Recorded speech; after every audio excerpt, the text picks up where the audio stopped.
Hi welcome to RV's food and travel. ఈరోజు నేను పానకల్ లక్ష్మీ నరసింహస్వామి ఆలయానికి వచ్చాను. ఈ ఆలయం మంగళగిరిలో ఉంది. మంగళగిరి విజయవాడకి 16 కిలోమీటర్ల దూరంలో ఉంది. ఇక్కడ మంగళగిరిలో మొత్తం 3 నరసింహస్వామి ఆలయాలు ఉన్నాయి. ఇదే దిగువ మంగళగిరిలో ఉన్న లక్ష్మీ నరసింహస్వామి ఆలయం, ఇంకొకటి కొండ మీద ఉన్న పానకాల లక్ష్మీ నరసింహస్వామి ఆలయం, ఇంకొకటి శిఖరం పైన ఉన్న గండాల లక్ష్మీ నరసింహస్వామి ఆలయం. ఇప్పుడు మేము పానకాల లక్ష్మీ నరసింహస్వామి ఆలయానికి వెళ్తున్నాము. మేము వచ్చిన రోజు ఇక్కడ క్రౌడ్ చాలా ఎక్కువగా ఉంది.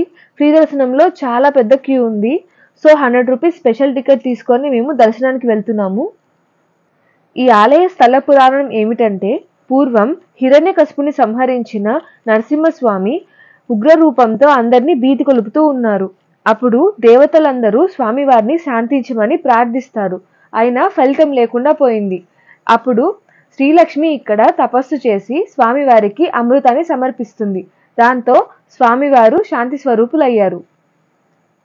ఆ తరువాత స్వామివారు ఈ మంగళగిరి కొండపై లక్ష్మీ నరసింహస్వామిగా వెలిశారు.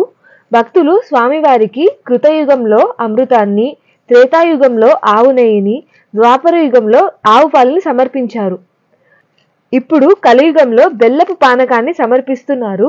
అందుకే స్వామివారికి పానకాల లక్ష్మీ నరసింహస్వామి అని పేరు వచ్చింది. ఇక్కడ పానకాల లక్ష్మీ నరసింహస్వామి ఆలయంలో లోహంతో చేసిన స్వామివారి ముఖము తెరిచిన నోటితో దర్శనమిస్తుంది. భక్తులు సమర్పించిన పానకాన్ని పూజారి స్వామివారి నోట్లో పోస్తారు. సగం పానకం అవ్వంగానే గుటక వేసిన శబ్దం వస్తుంది. ఆ తర్వాత పానకం పోయడం ఆపేసి మిగతా పానకాన్ని భక్తులకి ప్రసాదంగా ఇస్తారు. ఈ ఆలయంలో స్వామివారి బ్రహ్మోత్సవాలు చాలా వైభవంగా చేస్తారు. ఇంతటితో వీడియో ముగిస్తున్నాను. మళ్ళీ ఇంకో మంచి వీడియోతో కలుద్దాం.